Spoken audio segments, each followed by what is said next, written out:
Hello students, আজি তোমালোকক the second lesson to ইয়াৰে behavior the sound of music পঢ়াম। the sound of music or দুটা part আছে। এটো প্ৰথম পাৰ্টটো হৈছে Evelyn গ্লেনি listens to sound without hearing it, এটো এক নম্বৰ। পাৰ্ট 2 হৈছে the Shehnai of Bismillah Khan, এটো ইণ্ডিয়ান বেসড হয়। গতিকে প্ৰথম পাৰ্টটোত আছে Evelyn Glennie listens to sound without hearing it. তাৰ মানে এভেলিন গ্লেনিৰ জীৱনৰ ওপৰত লিখা হৈছে এইটো এটা সঁচা ঘটনা। And Evelyn Glennie listens to sound without hearing it, তেওঁ এইটো মানে এই সাউণ্ডটো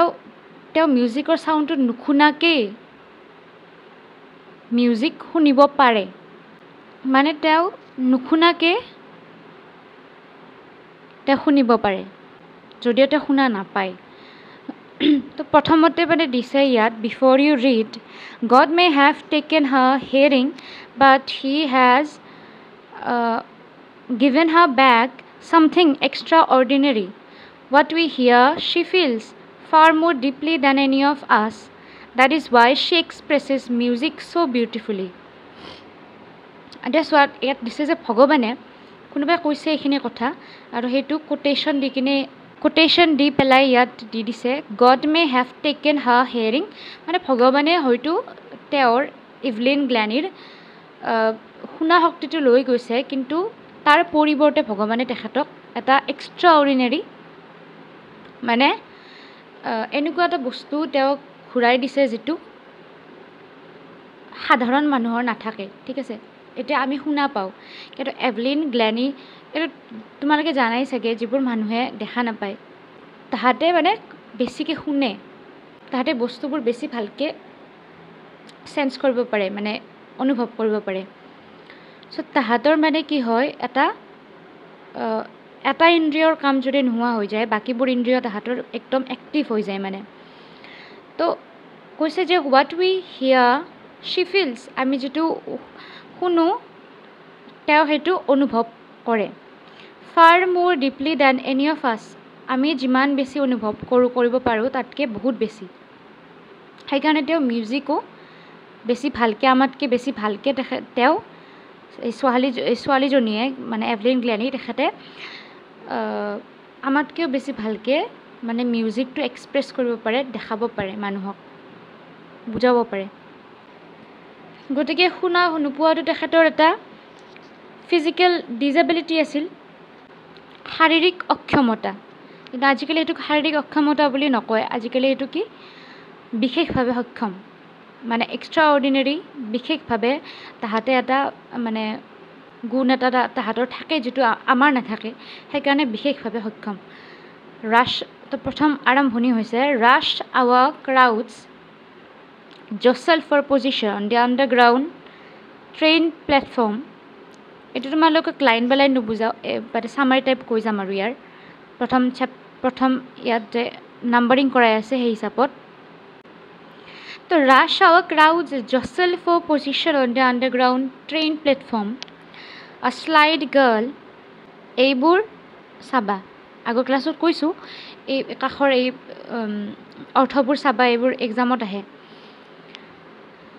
For position on the underground train platform, a slight girl, looking younger than her 17 years, was nervous yet excited as she felt the vibrations of the approaching train. It was her first day at the prestigious Royal Academy of Music in London, and daunting enough for any teenager fresh from a Scottish farm. But this aspiring musician faced a bigger challenge than most. She was profoundly deaf. তো একদম মানে ৰাছ hour আছিল আৰু ট্ৰেইনৰ প্লেটফৰ্মত, মানে সেইখিনি সময় একদম মানে মানুহৰ অহা যোৱা। A slight girl looking younger than her 17 years was nervous yet excited. ছোৱালী এজনী দেখা গৈছে ইয়াত কিমান বছৰ, 17 বছৰ। এইবোৰ মেইন পইণ্ট হয় চাবা। nervous yet excited as she felt the vibration of the approaching train. It was her first day at the prestigious Royal Academy Music. Tair hidina prothom din asil kot. First day at the prestigious Royal Academy of Music in London. Mane Londonot Royal Academy of Music. That the admission loise hoyto teor etu prothom din. Teo Scottish asil, Scotlander asil. Era Scottish farm koise. Teenager from a Scottish farm. Teo Scotlander asil. But it is aspiring. Kintu এই ছোৱালীজনী যোনে musician হ'ব গৈ আছিল তাইৰ কিন্তু এটা কিছিল এটা বিগাৰ চেলেঞ্জ আছিল মানে প্ৰত্যাহ্বান আছিল মানে আমাতকৈও ডাঙৰ সাধাৰণ মানুহতকৈও ডাঙৰ এটা প্ৰত্যাহ্বান আছিল সেইটো আছিল যে তেওঁ কাণেৰে শুনা নাপাইছিল deaf she was profoundly deaf ঠিক আছে দ্বিতীয় পেৰাগ্ৰাফত দিছে Evelyn Glennie's loss of hearing had been gradual মানে তেওঁ একেবাৰতে মানে কলা হোৱা নাছিল তেখেতে লাহে লাহে মানে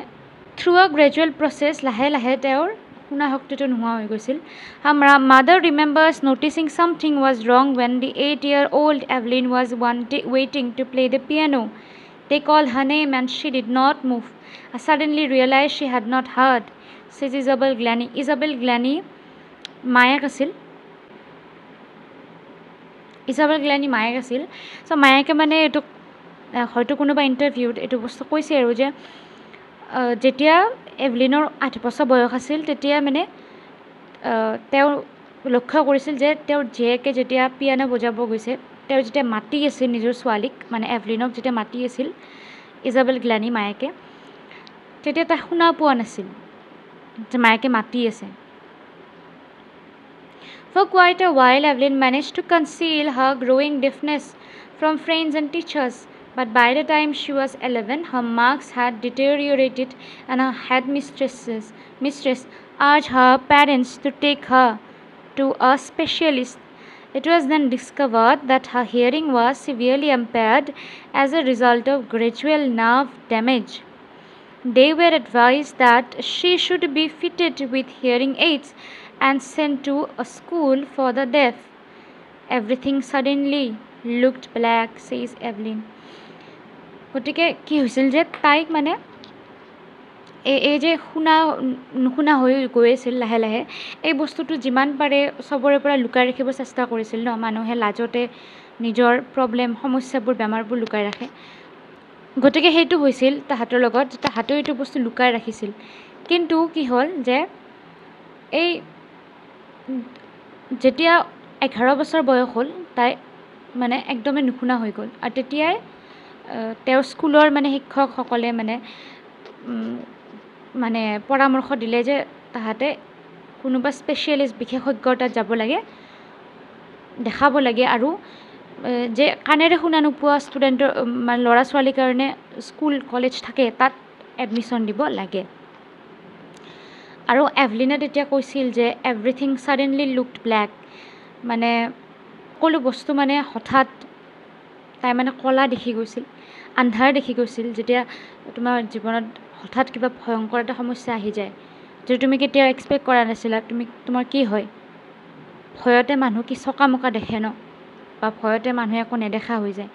তো আন্ধাৰ দেখা পাইছিল ভৱিষ্যতটো আন্ধাৰ দেখা পাইছিল যে কি হ'ব এতিয়া কোনো ক্লু নাছিল মানে কি কৰিব মাজৰ চিন্দিয়াবোৰ তোমালোকে চাবা মাজৰ কুৱেশ্যন এইবোৰ 1 নম্বৰী কুৱেশ্যন হ'ব পাৰে চ' 11 বছৰ বয়স থাকোঁতে 8 বছৰ বয়সত মাকে ৰিয়েলাইজ কৰিছিল যে তেওঁৰ হৈছিল শুনা পোৱাত দিগদাৰ হৈছিল 11 বছৰ বয়সত সম্পূৰ্ণৰূপে নুশুনা হৈ গৈছিল আৰু তেতিয়া তেওঁৰ হেড মিষ্ট্ৰেছে যিটো শিক্ষয়িত্ৰী আছিল হেড শিক্ষয়িত্ৰী তেখেতে পেৰেণ্টছক লগ ধৰি কথাখিনি কৈছিল 3 নম্বৰ দিছে but Evelyn was not going to give up. She was determined to lead a normal life and pursue her interest in music. One day she noticed a girl playing a xylophone and decided that she wanted to play it too. Most of the teachers discouraged her, but persecutionist Ron Forbes spotted her potential. He began by turning two large drums to different notes. "Don't listen through your ears," he would say. "Try to sense it some other way," says Evelyn. "Suddenly, I realized I could feel that the higher drum from the waist up and the lower one from the waist down." Forbes repeated the exercise, and soon Evelyn discovered that she could sense certain notes in different parts of her body. "I had learned to open my mind and body to sounds and vibrations. The rest was sheer determination and hard work." So কি হ'ল, সবতকৈ interesting ঘটনাটো হৈছে এইটো পাৰ্টত যে এভলিনে মানে give up কৰিব খোজা নাছিল, যে মই এৰি দিওঁ, সেইটো বিচৰা নাছিল, এৰি দিব বিচৰা নাছিল ইমান জল্দি। তেওঁ মানে কি কৰিলে, অন্য মানুহৰ নিচিনা এটা নৰ্মেল সাধাৰণ জীৱন এটা, মানে কোনো অক্ষমতা নথকা মানুহৰ নিচিনা, এজন যোগ্য মানুহৰ নিচিনা জীয়াই থাকিবৰ কাৰণে তেওঁৰ ইচ্ছা আছিল, অদম্য বিশ্বাস আছিল নিজৰ ওপৰত, আৰু তেওঁৰ মিউজিকৰ প্ৰতি ইণ্টাৰেষ্ট আছিল। কাৰণ তেওঁ কাণেৰে নুশুনে, গতিকে বহুতে তেখেতক কৈছিল যে, তেওঁৰ শিক্ষকসকলে কৈছিল যে তুমি এইটো কাম কৰি লাভ নাই, কাৰণ তুমিতো কাণেৰে নুশুনা, আৰু মিউজিকটো শুনাই বস্তু। কিন্তু এজন আছিল মানে পাৰ্কিউচনিষ্ট, ৰন ফৰ্বছ। এইটো চোৱা, ৰন ফৰ্বছ পাৰ্কিউচনিষ্ট, যোনে মানে এই ড্ৰাম চাম বজায়, তাবলা চাবলা বজায়, তেওঁলোকক পাৰ্কিউচনিষ্ট বোলে। তেওঁ কি কৰিলে, তেওঁ এই পটেনচিয়েলটো দেখা পাইছিল এভলিনৰ তাত। তো তেওঁ কি কৰিলে, দুটা ডাঙৰ ড্ৰাম লৈ ডিফাৰেণ্ট, মানে বেলেগ বেলেগ নোট বজোৱা আৰম্ভ কৰি দিলে। তো তেওঁ কৈছিল, তো এভলিনে মানে কৈ আছে আৰু কথাখিনি, যে যিজন তেখেতৰ টিচাৰ, এই যে পাৰ্কিউচনিষ্টগৰাকী, তেখেতে কৈছিল যে তুমি কাণেৰে শুনিব নালাগে, তুমি অন্য ধৰণে বস্তুটোক অনুভৱ কৰাৰ চেষ্টা কৰা, চেন্স কৰাৰ চেষ্টা কৰা, ঠিক আছে। আৰু তাৰপিছত মানে তাই ৰিয়েলাইজ কৰিছিল যে তাই সঁচাকৈ, মানে যদিও তাই শুনা পোৱা নাছিল, তাই সঁচাকৈ সেই বস্তুটো অনুভৱ কৰিছিল। কাৰণ কি, তেওঁ নিজৰ বডিত, কঁকালৰ ওপৰত আৰু তলত সেই বস্তুটো মানে অনুভৱ কৰিছিল। আৰু এই এক্সাৰচাইজটো মানে ৰন ফৰ্বছে বহুতবাৰ এই এক্সাৰচাইজটো ৰিপিট কৰি থাকিলে। আৰু তাৰপিছত কি হ'ল, এভলিনে মানে সেইটো বস্তু ডিস্কভাৰ কৰিলে। তেওঁ গম পালে যে তেওঁ সঁচাকৈ কিছুমান নোট, মিউজিকৰ নোট, ড্ৰামৰ কিছুমান নোট তেখেতে সঁচাকৈ নিজৰ শৰীৰত অনুভৱ কৰিছিল। ভাইব্ৰেশ্যন, আমি যেতিয়া বস্তু তবলা বজাওঁ বা হাৰমনিয়াম বজাওঁ বা যিকোনো বস্তু আমি বজাওঁ, তাৰ পৰা এটা ভাইব্ৰেশ্যন ওলাই নে, সেই চাউণ্ড আৰু ভাইব্ৰেশ্যনটো কি হয়, মাইণ্ড আৰু বডিত লাগে। শব্দ, আমি যে শব্দবোৰ কওঁ, শব্দৰ ভাইব্ৰেশ্যন থাকেনে, মিউজিকৰো সেনেকৈ ভাইব্ৰেশ্যন থাকে, চব বস্তুৰে ভাইব্ৰেশ্যন আছে। আৰু সেই ভাইব্ৰেশ্যনটো তেখেতে নিজৰ মানে গাত আৰু নিজৰ মূৰত তেখেতে অনুভৱ কৰিছিল। আৰু the rest was sheer determination, hard work. আৰু বাকীখিনি আছিল তেখেতৰ মানে অদম্য, মানে কি, বিশ্বাস যে মই কৰিব পাৰিম আৰু মই কৰিম, ডিটাৰমিনেশ্যন, আৰু হাৰ্ড ৱৰ্ক, কষ্ট। গতিকে তেওঁ কি কৰিছিল, তেওঁৰ কি আছিল, ডিটাৰমিনেশ্যন, হাৰ্ড ৱৰ্ক। আৰু এইটো বস্তু, I had learned to open my mind and body to sounds and vibrations, ঠিক আছে। তাৰপিছৰ পেৰাগ্ৰাফত দিছে, she never looked back from the point onwards. She toured the United Kingdom with a youth orchestra, and by the time she was 16, she had decided to make music her life. She auditioned for the Royal Academy of Music and scored one of the highest marks in the history of the Academy. She gradually moved from orchestral work to solo performances. At the end of her 3-year course, she had captured most of the top awards. So, আমি normal, মানে ইমান ভাল জীৱন এটা জীয়াই থাকিও বিশেষ কৰিব পৰা নাই। হয়নে কেতিয়াবা সেনেকুৱা লাগে কিন্তু বা কিবা এটা কৰাৰ আগত আমি ইমান মানে ভাবোঁ যে আমি কৰিব নোৱাৰিম আমি নোৱাৰোঁ কিন্তু সেইজনী ছোৱালীয়ে যোনে শুনা পোৱা নাছিল আৰু মিউজিকটো যিটো শুনাটোৱে মানে মিউজিকটো কি আমি শুনোহে শুনি কিনে অনুভৱ কৰোঁ আৰু তেওঁ শুনা পোৱা নাছিল তথাপিও তেওঁ মিউজিকটোক নিজৰ কেৰিয়াৰ হিচাপে লৈ আগবঢ়াৰ কাৰণে যিটো সাহস কৰিছিল সেই সাহসটো কিমান ডাঙৰ সাহস আৰু নিজৰ ওপৰত কিমান অদম্য বিশ্বাস আছিল তেখেতৰ যে মই কৰিব পাৰিম তো তেখেতে অথচ চেষ্টা এটা কৰি চাইছিল আৰু তেওঁৰ চেষ্টা কি হৈছিল সফল হৈছিল কেনেকৈ তেওঁ ইউনাইটেড কিংডমখন ঘূৰিছিল youth orchestra and by the time এতিয়া অৰ্কেষ্ট্ৰা বজাই বিভিন্ন বাদ্যযন্ত্ৰবোৰ বজাই মানে গ্ৰুপ আছিল এটা সৰু কম বয়সীয়া মানুহৰ তাৰ এটা হাতৰ লগত গোটেই ইউনাইটেড কিংডমখন তেওঁ ঘূৰি ফুৰিছিল আৰু তেওঁৰ বয়স আছিল 16 বছৰ বয়স আছিল তেতিয়া আৰু তেতিয়া তেওঁ মানে সিদ্ধান্ত লৈছিল যে মিউজিকক তেওঁ নিজৰ জীৱন বনাব সংগীতক নিজৰ জীৱন বনাব সি অডিশ্যন দিছিল ৰয়েল একাডেমি অফ মিউজিক এইটো ফাৰ্ষ্টতে পাইছোঁ আমি আৰু ওৱান অফ দি হায়েষ্ট কিমান সাংঘাতিক মানুহ one of the highest marks in the history of the academy মানে যিমানকেইজন মানুহে হায়েষ্ট মাৰ্ক পাইছিল অডিশ্যনত তেওঁ তাৰে ভিতৰত এগৰাকী আছিল আৰু তেওঁ মানে এক গ্ৰুপৰ পৰা তেওঁ ছ'ল' পাৰফৰ্মেঞ্চ দিছিল গ্ৰুপৰ পৰা গুচি আহি তেওঁ ছ'ল' পাৰফৰ্মেঞ্চ দিয়া ষ্টাৰ্ট কৰিছিল মানে নিজাকে পাৰফৰ্মেঞ্চ দিয়া ষ্টাৰ্ট কৰিছিল 3 বছৰীয়া কোৰ্চ আছিল এইবোৰ শ্বৰ্ট কুৱেশ্যন 3 বছৰীয়া কোৰ্চ আছিল she had captured most of the top awards আৰু এই 3 বছৰীয়া কোৰ্চত বহুতকেইটা আৰু আটাইতকৈ বেছি চাগে টপ এৱাৰ্ডছ পাইছিল 5 নম্বৰ দিছে and for all this Evelyn won't accept any hint of heroic achievement. If you work hard and know where you are going, you will get there. And she got right to the top and world's most sought after multi-percussionist with a mastery of some 1,000 instruments and hectic international schedule. তো কি হয় যে আমি কি কৰোঁ বিশেষভাৱে সক্ষম মানুহবোৰে যেতিয়া কিবা এনেকুৱা এটা এক্সট্ৰা অৰ্ডিনাৰী কাম কৰে যিটো সাধাৰণ মানুহে কৰিব নোৱাৰে বা ভাবিব নোৱাৰে তেতিয়া আমি লগ কি কৰোঁ তেখেতক মানে হিৰ'ইক এচিভমেণ্ট বুলি যে একদম হিৰ'ৰ নিচিনা কাম কৰিছে বুলি কৈ দিওঁ ন তো এভেলিনে মানে সেই বস্তুটো একচেপ্ট কৰা নাছিল তেওঁ মানে এই টাইটেলটো গ্ৰহণ কৰা নাছিল তেওঁৰ কাৰণে এইটো মানে হিৰ'ইক নহয় মানে মহান কাম নহয় তেখেতে কৈছে যে তুমি যদি কিবা এটা বস্তু বিচৰা আৰু সেইটোৰ প্ৰতি যদি তুমি সেইটো পাবৰ কাৰণে যদি তুমি কষ্ট কৰা তুমি সেইটো পাবাই আৰু তেওঁ কষ্ট কৰিছে সেইকাৰণে তেওঁ হয়তো পাইছে তেওঁৰ বিশ্বাস এনেকুৱা আৰু তেওঁ কি হৈছিল তেওঁ অকল মানে জাইলোফোন বজোৱা নাছিল আৰু বহুত বস্তু বজাইছিল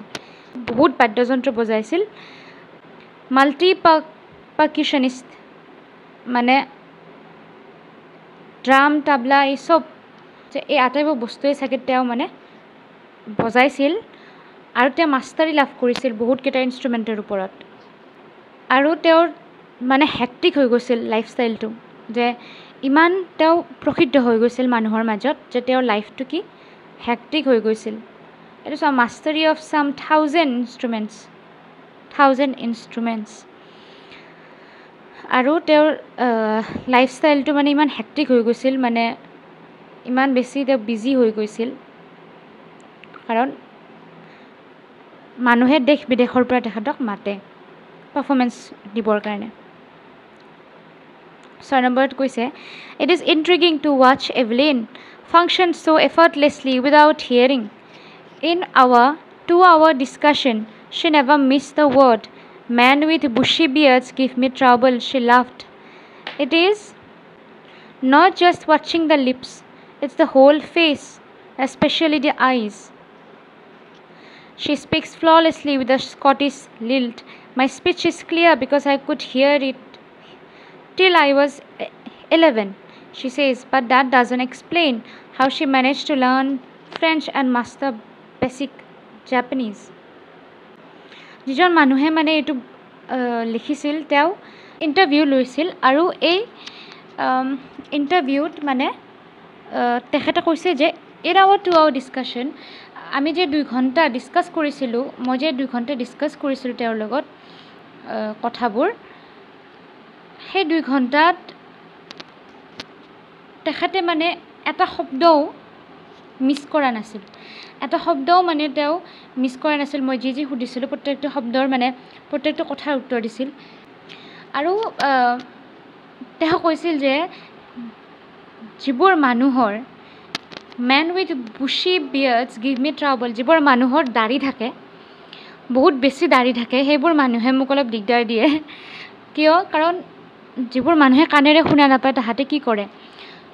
মুখৰ ফালে চাই তোমাৰ লিপ মুভমেণ্ট তোমাৰ উঠটো কেনেকৈ মানে মুভ হৈছে তোমাৰ উঠ চাই কিনে তাহাঁতে পঢ়িব পাৰে যে তুমি কি কৈ আছা ঠিক আছে গতিকে তেওঁ মানে হাঁহি কৈছিল যে যিবোৰ মানুহৰ বহুত বেছি দাড়ি আছে সেইবোৰ মানুহে মোক দিগদাৰ দিয়ে কাৰণ তাহাঁতে কি কৈ আছে মই বুজি নাপাওঁ চ' ইট ইজ নট জাষ্ট ৱাচিং দ্য লিপছ এইটো মানে উঠটো চোৱাই নহয় ইটছ দ্য হোল ফেচ মই গোটেই মুখখনো চাওঁ সেই মানুহজনে কি কথা কৈ আছে মই সেইটো গম পাওঁ তেখেতৰ উঠটো চাই লগত তেখেতৰ মুখখনো চাওঁ যাতে মই তেওঁৰ এক্সপ্ৰেশ্যনবোৰ গম পাওঁ ঠিক আছে especially the eyes তেওঁ কৈছে not just watching lips it's the whole face especially the eyes বিশেষকৈ চকু চাই কিনে তেওঁ ধৰিব পাৰিছিল যে মানুহজনে কি কৈছে আৰু কি ক'ব বিচাৰিছে কাৰণ শুনাততো আমিও শুনিব পাৰোঁ কিন্তু যেতিয়া আমি মানুহজনৰ মুখৰ ফালে চাওঁ ন তেতিয়া সেই মানুহজনৰ এক্সপ্ৰেশ্যনবোৰ আমি গম পাওঁ তাৰমানে আমি জানো যে মানুহজনে কি ইণ্টেনশ্যনত কথাবোৰ কৈছে সেইকাৰণে তেওঁ কি কৈছে যে মই অকল উঠেই নহয় মুখ আৰু মানুহৰ চকুটো লক্ষ্য কৰোঁ my speech is clear because I could hear it আৰু তেওঁ কৈছে যে মোৰ স্পীচ মোৰ কথাখিনি ক্লিয়াৰ হয় কাৰণ মই 11 বছৰ বয়সলৈ শুনিছোঁ 11 বছৰ বয়সৰ পিছতহে মই শুনা মানে বন্ধ হৈছিল কিন্তু ইয়াত ৰাইটাৰে আৰু এটা বস্তু কৈছে যে তেখেতে কিন্তু ফ্ৰেঞ্চ ভাষাটো যিটো আৰু জাপানীজ ভাষা যিটো সেই ফ্ৰেঞ্চ আৰু জাপানীজ ভাষাটো তেখেতে মাষ্টাৰি কৰিছিল তেখেতৰতো ফ্ৰেঞ্চ আৰু জাপানীজ ফাৰ্ষ্ট লেংগুৱেজ নহয় তথাপিও তেওঁ এই দুটা লেংগুৱেজত দুটা ভাষাত তেওঁ এক্সপাৰ্ট টাইপ হৈ গৈছিল দুটা লেংগুৱেজত তেওঁ বুজি পাইছিল কেনেকৈ সেইটো নাজানে 7 নম্বৰত as for music she explains it powers in through every part of my body it tingles in the skin my cheekbones and even in my hair when she plays the xylophone she can sense the sound passing up the stick into her fingertips by leaning against the drums she can feel the resonances flowing into her body on a wooden platform she removes her shoes so that the vibration pass through her bare feet up to her legs এই গোটেই পেৰাগ্ৰাফটো বহুত important হয় question সুধিব পাৰে মানে দীঘল হ'ব পাৰে এইখিনি বস্তু লাগিব পাৰে তো কৈছে যে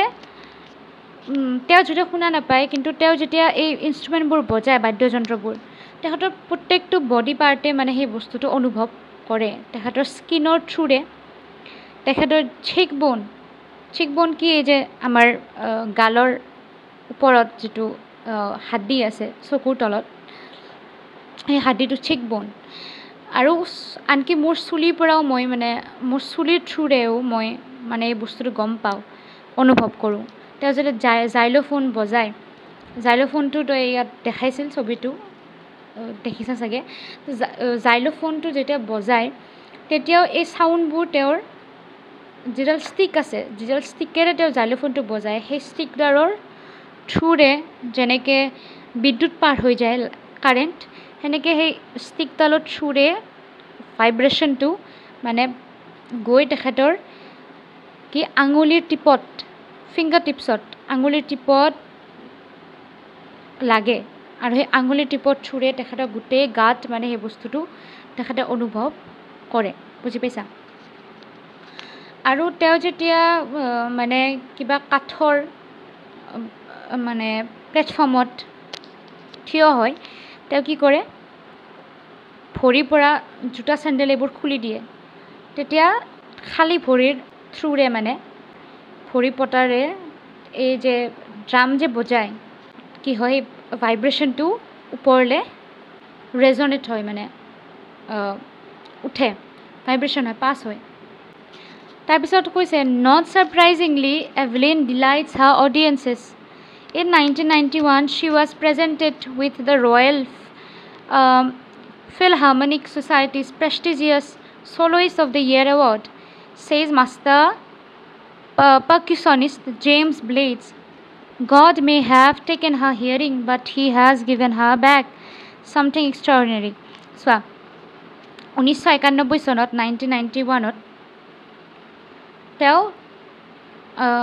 award পাইছিল Royal Philharmonic Societyৰ prestigious Soloist of the Year award. এইটো হৈছে award আৰু এইটো ছ'চাইটিয়ে দিছে মানে awardটো আৰু মাষ্টাৰ পাৰ্কিউচনিষ্ট জেমছ ব্লেড নামৰ পাৰ্কিউচনিষ্টৰ যিজন মাষ্টাৰ আছিল মানে এক্সপাৰ্ট আছিল তেখেতে এইখিনি কথা কৈছে এই যে আমি আৰম্ভণিতে পাইছিলোঁ কোটেশ্যনটো সেইখিনি কথা জেমছ ব্লেডছে কৈছে তাৰপিছত Evelyn কনফেছেছ that she is something of a workaholic. I have just got to work, often harder than classical musicians, but the rewards are enormous. Apart from the regular concerts, Evelyn also gives free concerts in prisons and hospitals. She also gives high priority to classes for young musicians. Anne Richlin of the Beethoven Fund for Deaf Children says she is a shining inspiration for deaf children. They see that there is nowhere that they cannot go. এভলিনে মানে কৈছিল যে তেখেত ৱৰ্কহলিক হয় ৱৰ্কহলিক মানে কি alcoholic শুনিছা নহয় মানে যিবোৰ মানুহে বেছিকৈ মদ খায় মদৰ প্ৰতি যাৰ নিচা আছে তাহাঁতক এলকহলিক বুলি কয় চ' ৱৰ্কহলিকটো সেনেকুৱাই হয় যে কামৰ প্ৰতি যিবোৰ মানুহৰ নিচা থাকে কাম কৰি ভাল পায় তেখেতক সেনেকুৱা মানুহক ৱৰ্কহলিক বুলি কয় যে এভলিনে কৈছিল যে এভলিন বহুত ৱৰ্কহলিক হয় কাম কৰি ভাল পায় I have just got to work, often harder than classical musicians. আৰু মই কাম কৰিব পাইছোঁ আনকি কেতিয়াবা ক্লাছিকেল যিবোৰ মিউজিচিয়ান আছে ঠিক আছে ক্লাছিকেল মিউজিচিয়ানতকৈও বেছি কষ্ট কেতিয়াবা কৰিবলগীয়া হয় কিন্তু এই যে কষ্ট কৰা ফলবোৰ যিবোৰ পাওঁ সেই ফলবোৰ কিন্তু বহুত মানে ৱৰ্থ ইট যিবোৰ ৰিৱাৰ্ড পাওঁ কষ্টৰ ফল পাওঁ সেই ফলবোৰ পোৱাৰ কাৰণে এইখিনি কষ্ট মানে কৰিব পাৰি এভলিনে মানে ফ্ৰী কনচাৰ্টো কৰে পইচা নোলোৱাকৈও তেখেতে পাৰফৰ্মেঞ্চ কৰে হস্পিটেলবোৰত প্ৰিজনবোৰত জেইলত so' she gives free concerts in prisons hospital আৰু তেওঁ মানে যিবোৰ কম বয়সীয়া য়াং মিউজিচিয়ানছ আছে তাহাঁতক বহুত বেছি প্ৰায়ৰিটি দিয়ে প্ৰাধান্য দিয়ে ঠিক আছে এন ৰিচলিনে কৈছিল এন ৰিচলিন বুঢ়া মানুহগৰাকী তেওঁ বিথহোভেন ফাণ্ড চলায় হেৰি কাৰণে কাণেৰে নুশুনা ল'ৰা ছোৱালীৰ কাৰণে ঠিক আছে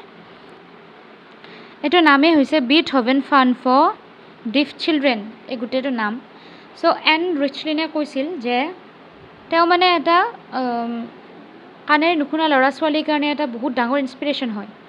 মানে সাহস দিয়ে ল'ৰা ছোৱালীক কিয় কাৰণ যিবোৰ কাণেৰে নুশুনা ল'ৰা ছোৱালী আছে তাহাঁতে তেখেতক দেখিও আমাৰ সেনেকুৱা হয় ন আমি যেতিয়া কিছুমান মানুহক দেখোঁ নিজৰ সমান লেভেলৰ মানুহ যেতিয়া আমি দেখোঁ আৰু তেওঁ যেতিয়া কিবা এটা এনেকুৱা কাম কৰে যিটো আমি কৰিব নোৱাৰোঁ আমাৰ কি হয় আমি সেইজন মানুহৰ পৰা কি লওঁ ইনস্পিৰেশ্যন লওঁ ন যে এইজন মানুহে কৰিছে গতিকে ময়ো কৰিব পাৰিম ময়ো কৰিম তো সেইটো কৈছে আৰু তেওঁ কৈছে যে এন ৰিচেলে কৈছে যে এই খানেৰে নুশুনে যদিও ইহঁতে কিন্তু এনেকুৱা কোনো জাগা নাই য'ত তাহাঁতে যাব নোৱাৰে আৰু এইখিনি বস্তু তোমাৰ কি ইণ্টাৰভিউ লৈছিল ডেবৰা কাউলি এই মানুহগৰাকীয়ে এওঁ লিখিছে এইটো ডেবৰা কাউলি চ' লাষ্টৰ পেৰাগ্ৰাফত কৈছে Evelyn গ্লেনি has already accomplished more than most people twice her age. She has brought percussion to the front of the orchestra and demonstrated that it can be very moving. She has given inspiration to those who are handicapped, people who look to her and say, if she can do it, I can. And not the least, she has given enormous pleasure to millions. So Deborah Cowley lastot কৈছে যে Evelyn গ্লেনি মানে ইমান বেছি মানে যোগ্যতা অৰ্জন কৰিছে নিজৰ জীৱনত যিমান তেখেততকৈ দুগুণ ডাঙৰ মানুহে নিজৰ জীৱনত কৰিব পৰা নাই আৰু এই যিটো বাদ্যযন্ত্ৰ এই পাৰ্কাছন এই ড্ৰাম তবলা এইবোৰৰ যিটো মানে ট্ৰেণ্ড এটা ট্ৰেণ্ড আনিছিল তেওঁ মানুহৰ মাজত ফেমাছ কৰিছিল আৰু তেওঁ মানে অকল এই বিশেষভাৱে সক্ষম মানুহখিনিৰ বাবে ইনস্পিৰেশ্যন নহয় সকলোৰে বাবে ইনস্পিৰেশ্যন হয় কাৰণ মানুহে ক'ব পাৰে তেওঁক দেখিলে যে যদি তেওঁ কৰিব পাৰিছে যদি এভলিন গ্লেনিও কৰিব পাৰিছে আমিও কৰিব পাৰিম ময়ো কৰিব পাৰিম আৰু তেওঁ নিজৰ পাৰফৰ্মেন্সৰ জৰিয়তে মানুহক অকল ইনস্পিৰেশ্যন দিয়া নাছিল তেখেতে লাখ লাখ মানুহক প্লেজাৰ দিছিল তৃপ্তি দিছিল নিজৰ মিউজিকৰ জৰিয়তে গতিকে এই পাঠটো তোমালোকৰ কিতাপত দিয়াৰ কাৰণটো এইটো যে যাতে তোমালোকে ইনস্পিৰেশ্যন লাভ কৰা হয়নে যে তোমালোকে যাতে এইটো কাহিনীৰ পৰা কিবা এটা শিকিব পাৰা যে জীৱনত কৰিব নোৱাৰা কাম একোৱেই নাই চেষ্টা কৰিলে সকলো কাম কৰিব পাৰি সব মানুহৰে মোটিভ বেলেগ কিন্তু কোনো মানে যদি তুমি কিবা এটা কাম কৰিব বিচাৰা কোনো মানে বাধা কোনো বস্তুৱে কোনো অক্ষমতাই তোমাৰ বাধা হ'ব নোৱাৰে চ' এইটোত তোমাৰ শেষ হ'ল আৰু প্ৰথম পাৰ্ট হয় এইটো ছেকেণ্ড পাৰ্টটোতো বিছমিল্লাহ খানৰ ওপৰত বনাইছে চেহনাই বাদক আছিল তেখেত এইটো আমি নেক্সট মানে ক্লাছত